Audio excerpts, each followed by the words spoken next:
नमस्कार, प्रणाम, good morning. Thank you so much for joining us this morning. मैं हूं आपके साथ रचना सिंह और आप देख रहे हैं हमारा मॉर्निंग लाइव शो बिहार बिहान। हमारे साथ जो मेहमान जुड़ रही हैं वो शिक्षाविद हैं, सामाजिक कार्यकर्ता हैं और साथ ही साथ आपको बताना चाहती हूं कि मिथिला पेंटिंग में उनकी अपनी एक अच्छी विशेषज्ञता है और ये विशेषज्ञता सिर्फ यहीं तक सीमित नहीं है, वो कई सारे आर्ट फॉर्म्स में भी एक्टिव हैं और ये सारी चीज़ें, तमाम चीज़ें वो कर रही हैं, खुद सीख रही हैं और बाकी लोगों को सिखा भी रही हैं। साथ ही साथ उन बच्चों को ये सिखाने की कोशिश कर रही हैं या उन महिलाओं को प्रेरित करने की कोशिश कर रही हैं जो हाशिए पर हैं। उनको साथ लाने के लिए उनका एक मुहिम है और इसी में वो आज आगे बढ़ते हुए हम तक पहुंची हैं और कार्यक्रम में आज आइए मिलकर स्वागत कर लेते हैं डॉक्टर मृदुला प्रकाश जी का, जो कि सचिव हैं बिहार चरखा समिति की। मैम, बहुत बहुत स्वागत है आपका कार्यक्रम में। तो मैम, सबसे पहले हम आपसे यही जानना चाहते हैं कि ये जो प्रेरणा मिली आपको इस तरफ आने की, खास करके शिक्षा के क्षेत्र में या फिर मिथिला पेंटिंग को शिक्षा के क्षेत्र में लेकर आने की, इस तरफ जो आपकी आने की जो पूरी कोशिश है उसके बारे में हमारे दर्शकों को बताइए। देखिए, ऐसा है कि मेरा जन्म ही मिथिला परिवार में हुआ है और मैं मिथिला क्षेत्र से बिलोंग करती हूँ। शिक्षा तो ग्रहण किया। मेरे पिताजी, उस समय लड़कियाँ उतना पढ़ती नहीं थी मिथिला में, लेकिन मेरे पिताजी का शौक़ था कि मेरी सभी बेटियाँ पढ़ें और हम लोग 5 बहनें हैं। तो वो अकेले, मेरी माँ मेरे दादा दादी के साथ गांव में रहती थी, लेकिन मेरे पिताजी रांची में पोस्टेड थे, तो वो हम लोगों को लेके रांची में रह के पढ़ाते थे। और साथ ही चूँकि मैं मिथिला क्षेत्र से बिलोंग करती थी, तो मिथिला चित्रकला जो अभी मधुबनी पेंटिंग के रूप में जब ये प्रसारित हुआ तो मधुबनी पेंटिंग के रूप में हुआ, लेकिन मिथिला चित्रकला वो पूरे क्षेत्र का कला था। तो मैं जब अपनी शिक्षा स्नातकोत्तर तक कर चुकी थी, उसके बाद मेरी शादी हुई, तो शादी भी मिथिला क्षेत्र में ही हुई और मेरे ससुराल वाले परिवार भी मिथिला क्षेत्र के थे। तो हम लोगों ने जब रिसर्च का टॉपिक चुना तो यह मुझे लगा कि मैं मिथिला पेंटिंग करती हूँ, मेरी माँ बहुत अच्छा मिथिला पेंटिंग करती थी और हम लोग सभी बहनें करते थे, लेकिन जानकारियाँ थीं, इसके अर्थ कुछ हद तक माँ से सीखा और जो हमारे परिवार के सदस्य थे या गांव में, चूँकि हमारी परंपरा में था, तो कुछ जानकारियाँ थीं, लेकिन उसके गूढ़ अर्थ को जानने की एक उत्कंठा थी हम लोगों के मन में। तो जब मैंने विषय चुना तो मिथिला चित्रकला ही अपना विषय चुना और मिथिला पेंटिंग पे मैंने रिसर्च किया। मैं फर्स्ट मिथिला पेंटिंग बिहार में उसकी शोधकर्त्री हूँ और जिस समय मैंने इसका शोध किया उस समय इस पर किताबें बहुत कम थी। मुल्कराज आनंद की थी, वेस्ट पेकॉट की थी, एक लक्ष्मीनाथ झा थे उनकी थी, 1-2 उपेंद्रनाथ ठाकुर की थी, लेकिन डॉक्यूमेंटेशन मुझे उस तरह से नहीं मिला। तो मैंने लौकिक रीति, पारंपरिक रीति और साथ ही मैं चली गई फिर वेद पुराण, इसके शास्त्रीय गूढ़ अर्थ को समझने के लिए। तो पारस्कर गृहसूत्रम, इस तरह से जो हमारे पौराणिक चीज़ें हैं, क्योंकि ये पौराणिक चीज़ें थी, तो उसको लेके मैंने इसमें रिसर्च किया और रिसर्च में पाया कि मिथिला चित्रकला जो संस्कारगत है, इसमें आप देखेंगी कि अभी सौंदर्यीकरण के लिए ये हो गया है, लेकिन जिस समय मैंने रिसर्च किया उसमें मैंने पाया कि ये सभी संस्कार, जितने हमारे संस्कार हैं 16 संस्कार, उसमें अर्पण किया जाता है। वो अर्पण के बाद ही उसको शुद्ध, उस स्थल को शुद्ध करके और तब उसकी पूजा की जाती है। तो ये पूजनीय है। और फिर उसके बाद मैंने देखा जितने पर्व त्यौहार हैं, अभी पर्व त्यौहार की इसी सेगमेंट में बात हो रही थी कि पर्व त्यौहार अभी जितने आ रहे हैं, मिथिला चित्रकला में जितने पर्व त्यौहार हैं उस पर्व त्यौहार में अर्पण को बनाया जाता है। तो जितने हमारे बिहार में पर्व त्यौहार हैं उसमें मिथिला चित्रकला का अर्पण होता है, जितने संस्कार हैं उसमें होता है। तो हम इन बातों को लेकर मैंने इस पर रिसर्च भी किया और चूंकि मैं खुद कलाकार थी तो उसको लेके काम शुरू किया। आपके लिए ये ज़्यादा बेहतर हो गया क्योंकि आप घर से भी वो चीज़ सीख रही थी और आप खुद पेंटिंग जानती थी और उस पर शोध किया, तो नेचुरली आपका शोध ज़्यादा बेहतर बनकर निकला होगा। लेकिन हम थोड़ा ये समझना चाहते हैं मैम कि इस पूरी पेंटिंग को या इस पूरे आर्ट फॉर्म की अगर हम चर्चा करें तो इसे वैश्विक स्तर पर पहुंचाने के लिए बहुत सारी कोशिशें सरकार अब अपने तरफ से कर रही है, जिसमें GI टैग और बाकी सारी तमाम चीज़ें भी हैं। आपको क्या लगता है कि कहाँ कुछ कमी रह जा रही है या इस तरफ और क्या प्रयास किए जा सकते हैं?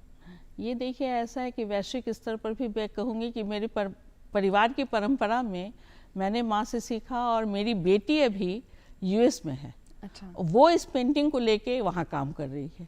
तो वैश्विक स्तर पर भी जो मेरी बेटी नुपुर निशीत, अभी वहाँ पे उसके करीब 20 अपने सोलो एग्जीबिशन लग चुके हैं। और वो डिज्नी वर्ल्ड की जो समय ग्रैंड डॉटर है उसके घर में उसने जाके पेंटिंग किया, तो पूरे सीलिंग में उसके पूरे घर को उसका पेंटिंग किया। पियानो एक वहाँ पे था, उस पियानो में सेंट्रल न्यूयॉर्क में एक सेंट्रल पार्क है, उसमें 80 पियानो का पेंटिंग किया गया था। तो उसमें एक पेंटिंग इसको मिला था, एक पियानो जिसमें इसने पेंटिंग किया था, मिथिला पेंटिंग किया था। हाँ। और उससे वो फेमस भी होती चली गई और अभी वो करीब उसका 20 सोलो एग्जीबिशन लगा। तो उस डिजिटाइजेशन जो हो रहा है और वैश्विक स्तर पे जो बातें जा रही हैं, अब वो सिर्फ कागज तक नहीं रह गई। हाँ, और हो क्या रहा है कि इसके जो हम लोग जिस आयाम को लेके जा रहे हैं, अब डिजिटल युग है, यहाँ से ऑनलाइन में हो रहा है, ऑनलाइन से ट्रेनिंग हो रही है, ऑनलाइन से लोग सिखा रहे हैं। तो और जिस तरह से मार्केटिंग इसकी हो रही है, तो उससे अब ये सिर्फ मिथिला क्षेत्र की कला नहीं रह गई है, अब विश्व स्तर पर इसको लोग जान रहे हैं। यहीं से शुरुआत हुआ था, ट्रेन में बना था और जितनी चीज़ें बनी थी। हाँ। तो शुरुआत जब इसकी हुई मधुबनी पेंटिंग से, और इसकी चूँकि उतना इस समय आपके पास उतना समय नहीं है इस आज के कार्यक्रम में मैं बहुत विस्तार से नहीं बता पाऊँगी, समय ही के अभाव में, क्योंकि मैंने शोध किया है। तो जब मिथिला पेंटिंग पर मैं बात करने लगती हूँ तो कई दिन लग जाते हैं इसके विस्तार में जाने में। तो है क्या कि वैश्विक स्तर पर जब हम इसकी बातें करते हैं, तो अभी यहाँ से विश्व स्तर तक जाने में जो मार्केटिंग का है, जो डिजिटाइजेशन का दौर है, और अब स्क्रीन पेंटिंग, हैंड पेंटिंग एक अलग क्षेत्र है इसका। और हैंड पेंटिंग के साथ साथ अभी जो जीआई टैग या स्क्रीन पेंटिंग हो रहा है बहुत, क्योंकि सभी को हैंड पेंटिंग उपलब्ध नहीं हो पा रहा है, वो महंगी हो जा रही है। हाँ। तो हमें थोड़ा सा इसको लाना होगा मॉडर्न आर्ट इसमें, कि ताकि हम मशीनी युग में उसको भी यूज़ करें और तब इसको थोड़ा सा इकोनॉमिकल बनाएं, ताकि सभी लोगों तक इसकी उपलब्धता बन जाए। बिल्कुल बिल्कुल। हम थोड़ा और समझना चाहते हैं मैम क्रिएटिव लर्निंग की अवधारणा के बारे में, कि ये पारंपरिक शिक्षा से कैसे अलग है। आपने इसकी शुरुआत की है, तो ज़रा इसके विषय में भी बताइए। हाँ, मैं शिक्षा में करीब 40 साल से जुड़ी हुई हूँ। पहले मैंने 3 DAV स्कूल की स्थापना की थी, उसकी फाउंडर प्रिंसिपल रही। और लेकिन उसमें मैंने देखा कि बच्चे का रिजल्ट जब निकलता है तो सभी बच्चे खुश नहीं नज़र आते थे, और जबकि वो बच्चे दूसरी विधा में बहुत अच्छा करते थे, जैसे कला के क्षेत्र में बहुत अच्छा करते थे, खेलकूद में बहुत अच्छा करते थे।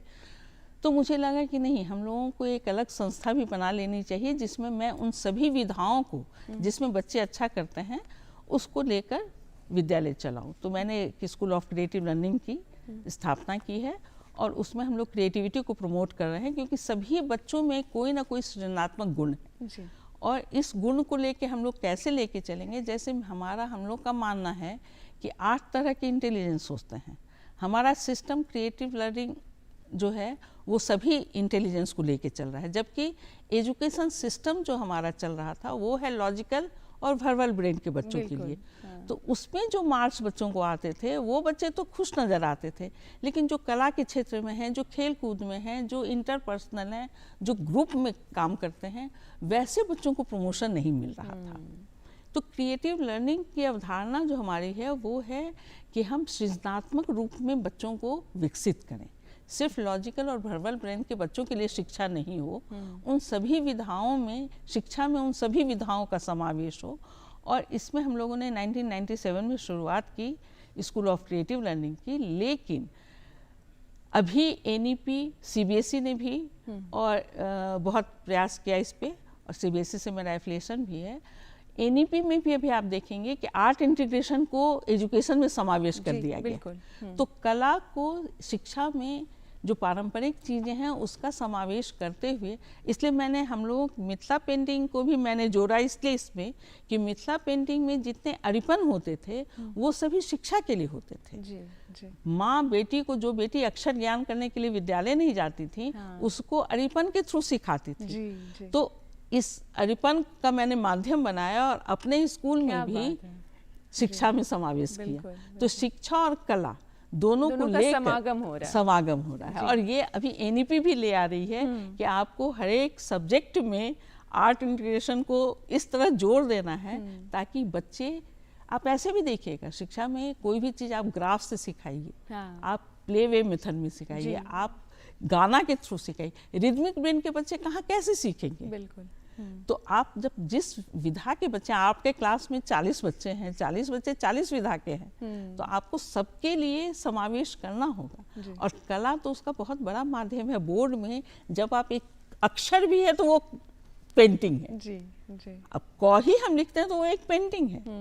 चाइना का देखिएगा लिपि ही पेंटिंग है। जी, तो आप पेंटिंग को शिक्षा से अलग किसी तरह सोच ही नहीं सकती जी जी। और अगर हम उसे साथ लेकर के चलते हैं तो उसका इम्पैक्ट बड़ा होगा और जो हम चाहते हैं अपने बच्चों के लिए बेहतर, वो हम कर पाएंगे। हम राइट टू एजुकेशन के भी बारे में चर्चा करना चाहते हैं मैम कि ज़मीनी स्तर पर उसको पहुंचाने के लिए क्या कुछ कोशिश आप लोग क्रिएटिव लर्निंग के माध्यम से कर रहे हैं? ये बहुत अच्छा प्रश्न आपने किया।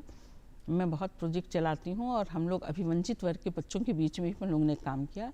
मेरा स्कूल जो है वो 3 मुसहरी के बीच में है। अच्छा। जमसौद, सिकंदरपुर और खगरी। तो जब हम लोग वहाँ गए कम्युनिटी में काम करने, तो अधिकांश बच्चे विद्यालय से बाहर थे। जी। हमने ये देखा कि ये बच्चे जो अभिवंचित वर्ग के हैं, राइट टू एजुकेशन में जब 2009 में ये हुआ तो उसको हम लोगों ने इम्प्लीमेंट किया। उसके पहले भी हम लोग वहाँ शबरी आश्रम चलाए। तो उसमें जो बच्चों को लिया, देखिएगा कि ये अभिवंचित वर्ग जो राइट टू एजुकेशन में बच्चों को लाना था, उसमें बहुत सारे बच्चे ऐसे थे जिनको उनका लॉजिकल और वर्बल ब्रेन बहुत ऊपर नहीं है। लेवल उसका जो इंटेलिजेंस लेवल, उनका इंटेलिजेंस है कैनेस्थेटिक, रिदमिक। तो हमको लेके चलना था कि शिक्षा में हम उनका समावेश करें। तो उनके खेलों को हमने लिया, देखा कि वो कहाँ जाते हैं तो ताश खेल रहे हैं नदी के किनारे।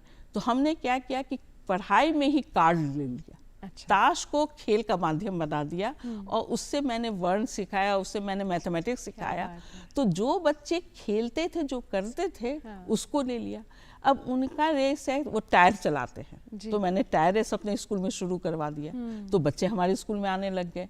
मैंने गोली, अब कंसंट्रेशन बढ़ाना है क्योंकि कंसंट्रेशन के बगैर नहीं होगा। क्रिएटिव लर्निंग का हमारा जो कंसेप्ट है उसमें है कि हम लोग 7 तरह की अवधारणा को ले के चलते हैं, जिसमें concentration, memory, imagination, power of observation, communication, emotional management. इन 7 चीज़ों को किसी व्यक्ति में जब तक उसका डेवलपमेंट नहीं करेंगे, उनकी मानसिक दक्षता का विकास नहीं करेंगे, तो बुक की पढ़ाई भी इसी पर डिपेंडेंट है। जी बिल्कुल। एकाग्रता नहीं रहेगी, मेमोरी, याददाश्त शक्ति नहीं बढ़ाएंगे, तो हम साइंस और सोशल स्टडीज क्या पढ़ा पाएंगे? तो इन क्रिएटिव लर्निंग में हम लोगों ने इस 7 चीज़ों को लिया। तो 2 पिलर हम लोगों ने क्रिएटिव लर्निंग में लिया, एक इन 7 स्किल को और दूसरा 8 मल्टीपल इंटेलिजेंस को, जो verbal, logical, verbal, interpersonal, intrapersonal, rhythmic, spatial, natural. तो ये 2 पिलर पर क्रिएटिव लर्निंग की अवधारणा हम लोगों ने बनाई है और उसी पर बेस हम लोगों ने स्कूल किया है। और राइट टू एजुकेशन में उन अभिवंचित वर्ग के बच्चों के लिए जिनका रिदमिक ब्रेन है, जिनका कैनेस्थेटिक है, जो टेक्नोलॉजी से ज़्यादा सीखते हैं, उनका हाथ ज़्यादा काम करता है, तो हमने कबाड़ से जुगाड़, और उसी में हम लोगों ने एक अटल टिंकरिंग लैब अपने स्कूल में इस्टेब्लिश किया है। उसके बारे में भी ज़रूर जानना चाहिए। अच्छा, हाँ ज़रूर। तो अटल टिंकरिंग लैब हम लोगों ने किया है, जिसमें हम लोग उन बच्चों से जो वेस्ट मटेरियल हैं, वेस्ट से बेस्ट कैसे बनाएंगे, उसके लिए काम कर रहे हैं। और इसमें बच्चे इतना अच्छा कर रहे हैं कि हर एक महीने, ये नीति आयोग की तरफ से है एम का, तो उसमें बच्चे हमारे ATL ऑफ द मंथ करीब प्रत्येक महीने में उनको अवार्ड मिल रहा है। और वैसे ही उनको इंस्पायर अवार्ड मिला है, करीब 20 बच्चे पुरस्कृत हुए हैं। और ये सभी बच्चे आप देखिएगा कि अभिवंचित वर्ग के बच्चे हैं। तो उनका जो स्किल है उसको हम लोगों ने अपने क्रिएटिव लर्निंग अप्रोच में लिया है और उसको CBSE से मैंने मेन स्ट्रीमिंग कर दिया है, एफिलिएशन ले लिया है। तो ये बच्चे मेन स्ट्रीमिंग में भी जा रहे हैं और उनको राइट टू एजुकेशन से फायदा मदद भी हो मिल रहा रही है। है। जी, हम थोड़ा अब समझना चाहते हैं मैम कि आप एक सामाजिक कार्यकर्ता भी हैं, महिलाओं के लिए भी, और ख़ास करके अगर मैं महिला सशक्तिकरण की बात करूं तो उसके लिए भी आपने काफ़ी कुछ काम किया है। जब आप महिलाओं के साथ काम करती हैं तो वो एक्सपीरियंस कैसा होता है, क्योंकि आप खुद एक महिला हैं और आप उन महिलाओं के लिए काम कर रही होती हैं जो कहीं ना कहीं हाशिए पर हैं और जिनके पास वो सारे संसाधन नहीं हैं, तो ऐसे में उनके साथ आपका जुड़ाव कैसे होता है? महिलाओं के लिए तो मैं बहुत संवेदनशील रही। उसकी एक वजह रही कि मेरे हस्बैंड IAS ऑफिसर हैं, और जब शादी के बाद वो फील्ड में जाते थे तो महिलाओं से बात करने के लिए मुझे उस ग्रुप में जाने के लिए कहते थे, और जब मैं उस ग्रुप में जाती थी तो उनकी जो समस्याएं थी वो मुझे बहुत मतलब अंदर से झकझोरती थी कि इन समस्याओं को लेकर इनके लिए अगर काम नहीं किया जाएगा तो ये बहुत अत्याचार जाती होगी। और तब मैंने महिलाओं को एक लिया और महिलाओं के लिए काम करना शुरू किया। तो महिलाओं के लिए मैंने सभी फील्ड में, आप देखिए मैं रिसोर्स पर्सन थी दैनिक जागरण में, उन लोग सपनों की चलो छू लें, वो एक प्रोग्राम उन लोगों ने किया था, तो मैं कॉलेज स्कूल्स उसमें जाके महिलाओं के बीच में काम किया। जो अभिवंचित वर्ग की महिलाएं मूसर टोली में हैं, जो पहाड़िया साहेबगंज में मेरे हस्बैंड की पोस्टिंग थी, तो मैं पहाड़िया के बीच में मैंने काम किया जिनको लैंग्वेज तक का ज्ञान नहीं था। तो अभी औरंगाबाद में तो शांति महोत्सव में हमने काम किया, जो झाड़ू बनाने वाली थी उनको हमने पुरस्कृत किया। तो इन महिलाओं को जब आप अंदर तक उनके दुखती रग तक जाइएगा तो देखिएगा कि इन महिलाओं के लिए काम करना कितना अच्छा लगता है। उसी काम में मैंने एक समय आया था जब लगा था कि हमारे महिलाओं की संख्या कम होती जा रही है पुरुषों से, तो कन्या भ्रूण हत्या जो लिंग परीक्षण कर लोग करने लगे थे, उसमें मैंने 14 क्लिनिक बंद करवाया दरभंगा में। तो इन महिलाओं के लिए जो काम करना चाहा, उसमें देखा कि ये महिलाओं को अभी भी एक तो दिक्कत मुझे और अभी लगता है, डोमेस्टिक वायलेंस इतना हो रहा है कि उसको लेके भी हम लोग प्रताड़ित हैं। और करीब करीब दिन में, मैं उस महिला आयोग में नहीं हूँ, मुझे ये कहना पड़ता है क्योंकि मैं महिला चरखा समिति में सचिव हूँ, तो महिला चरखा से हम लोग गूगल में देखते हैं और फ़ोन करते हैं, करीब करीब दिन में 4-5 फ़ोन मुझे रोज़ आ जाता है कि ये समस्याएं हैं। तो आप उन समस्याओं को हम लोग को देखना पड़ेगा, हर घर तक पहुंच के, कि इन महिलाओं के लिए हम लोग क्या करें। तो इसके लिए हम लोगों ने शिक्षा की व्यवस्था की, और मैंने जब DAV में मैं थी तो अनौपचारिक शिक्षा केंद्र शुरू किया। अच्छा। और उसमें सभी महिलाओं को पढ़ाना शुरू किया, क्योंकि जब तक ये पढ़ेंगी नहीं तब तक कुछ नहीं कर पाएंगी। और पढ़ने के लिए था कि उनको ऐसे कैसे पढ़ाऊं, पढ़ने के लिए वो तैयार नहीं, क्योंकि एक एज हो जाता है। तो मैंने उन्हें लालच दिया, मैंने एक 10 मशीन ले लिया अपने सेंटर पे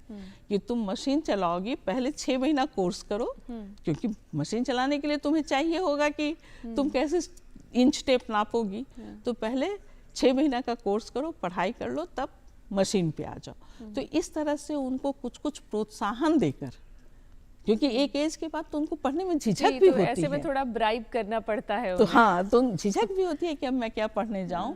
तो उनको पढ़ाई, क्योंकि पढ़ाई करवाना उनके लिए सबसे अधिक जरूरी है, कि जब तक वो शिक्षित नहीं होंगी हर एक, तब तक वो कुछ नहीं कर पाएंगी। और जब महिला हो जाती हैं तब शिक्षा ग्रहण करने के लिए विद्यालय जाएंगी, ये भी बहुत कठिन समस्या है। तो मैं उसके लिए, हम लोगों ने शबरी आश्रम भी किया, और सेंटर जहाँ जहाँ महिलाओं के बीच में जाकर एक केंद्र खोल दिया, प्रौढ़ शिक्षा केंद्र खोला।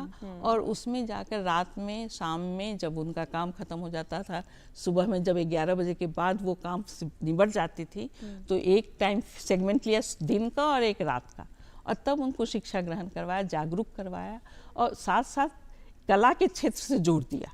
जो शिक्षा और कला का समागम मैं सभी जगह जोड़ती रही, ताकि एक हुनर सीखें और इधर शिक्षा सीखें, तो दोनों का समागम लेकर हमारी महिलाएं आगे बढ़ी हैं। जिस क्षेत्र में मैंने काम किया उसमें महिलाएं काफ़ी आगे बढ़ी हैं, ताकि उन्हें आर्थिक रूप से भी सशक्तिकरण को स्वावलंबी भी बनाना पड़ा। जी, और अगर वो खुद पढ़ जाती हैं तो अपने बच्चों को भी वो ज़रूर पढ़ाएंगी। तो ये तो बड़ी अच्छी बात निकल कर आई। मैम, हम थोड़ा अब ये समझना चाहते हैं कि आज के समय में शिक्षा और संस्कृति के क्षेत्र में सबसे बड़ी चुनौतियाँ कौन कौन सी हैं जो आप आमतौर पर देख रही हैं?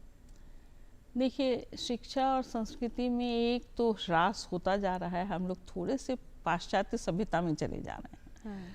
तो संस्कार, अब पहले वाली चीज़ हमेशा, ये तो बातें हमेशा होती नहीं हैं कि पहले ऐसा होता था अब ऐसा होता है, लेकिन अभी आप देखिएगा तो हम लोग संस्कार में इन चीज़ों को भूल रहे हैं जो हमारे पहले के लोगों में एक बड़ों के लिए एक रिस्पेक्ट, पढ़ाई में एक उस तरह के आदर की भावना, हम लोग वेस्टर्नाइज इसमें युग में जाते हुए यहाँ ये भूल जा रहे हैं कि अपनी संस्कृति को, जबकि हमारी ही संस्कृति से वो एडॉप्ट किए, आज उसको हम लोग उनका नाम दे दे रहे हैं जी। और अपनी संस्कृति को भूल गए हैं। जो भी चीज़ वो कर रहे हैं, वो शिक्षा के क्षेत्र में हो या आपके पारिवारिक जीवन के क्षेत्र में हो, अभी सभी चीज़ें आ रही हैं कि इसको अपनाओ। आप हेल्थ की बात आज हुई है, फिटनेस की बात फिटनेस में हो रहा है, अब योगा, योग से योगा हो गया। हाँ। हम उसी चीज़ को पहले हम लोग जो संस्कार में करते थे कि खाना खुद बनाओ, उठ बैठ करके करो, सारा एक्सरसाइज, या जमीन पे बैठ खाइए, सभी चीज़ एक्सरसाइज था। सब कुछ भूल के हम लोग अब सब ऊपर, और उसकी वजह से अभी देखिएगा मैक्सिमम लोगों को घुटने का प्रॉब्लम हो गया। तो जो भी हमारे आदतन संस्कार हैं, हाथ धो के खाना, हमने चम्मच पकड़ लिया, हाथ धोना छोड़ दिया, तो हमारे संस्कार बदल गए।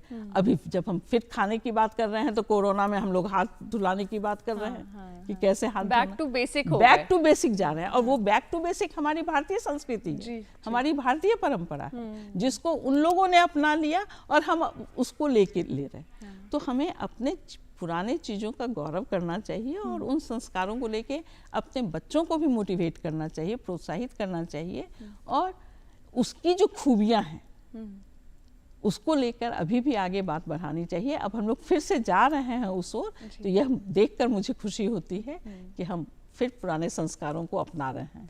मैम, एक आखिरी छोटा सा सवाल आपसे ज़रूर जानना चाहेंगे कि डिजिटल के युग में आप पारंपरिक शिक्षा और कला को कैसे देखती हैं और उसका क्या भविष्य पाती हैं?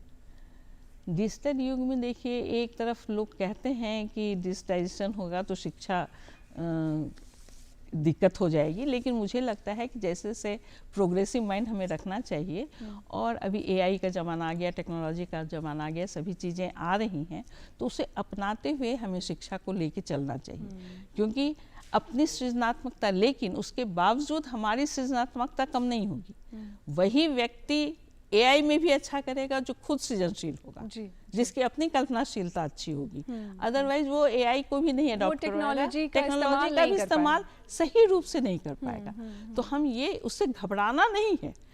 हाँ, अपनी सृजनात्मकता, अपनी कलात्मकता, अपनी रचनात्मकता को हम उससे और परिमार्जित कर सकते हैं। तो इसलिए हम उसको ले के चलें, तो मेरे विचार से कहीं कोई दिक्कत नहीं है। अब वैसे ही आपकी संस्कृति में भी अगर हम अपनी संस्कृति को उस तरह से, ऑनलाइन सिस्टम आ गया है, यहाँ से देखिए भारत से लेके विदेश तक हम बातें कर रहे हैं, तो अभी डिजिटाइजेशन के युग में ही कर पा रहे हैं। तो उसको अपनाना गलत नहीं है, उसको अपना के, लेकिन अपने चीज़ों को परिमार्जित करना और परिष्कृत करना ये जरूरी है। अपनी चीज़ों को छोड़ना, अपनी कलात्मकता, अपनी सृजनात्मकता, उसको नहीं छोड़ना है। उसको लेके अगर आप चलेंगे और उसको व्यवहार में लाएंगे तो आप निश्चित रूप से अग्रणी हो जाएंगे। जी मैम, आप हमारे कार्यक्रम में आई, हमारे दर्शकों के लिए सुबह सवेरे का आपने इतना ज़रूरी वक्त हमें दिया, और साथ ही साथ मिथिला पेंटिंग पर और बिहार की पेंटिंग और शिक्षा पर आपने इतनी अच्छी बातचीत की हमसे, इसके लिए आपका बहुत बहुत धन्यवाद। नहीं, बहुत बहुत धन्यवाद आपका भी। आपने मुझे बुलाया और मुझे ये मौका दिया कि मैं आप लोगों से बातें कर सकूं। सभी दर्शकों का बहुत बहुत धन्यवाद जो आपने इतनी तन्मयता से मेरी बातों को सुना है। बहुत बहुत आभार। तो दर्शकों, आज के लिए बस इतना ही। अगली सुबह बिहार बिहान लेकर हम वापस स्टूडियोज आने वाले हैं। तब तक के लिए आप देखते रहिए डीडी बिहार। नमस्कार।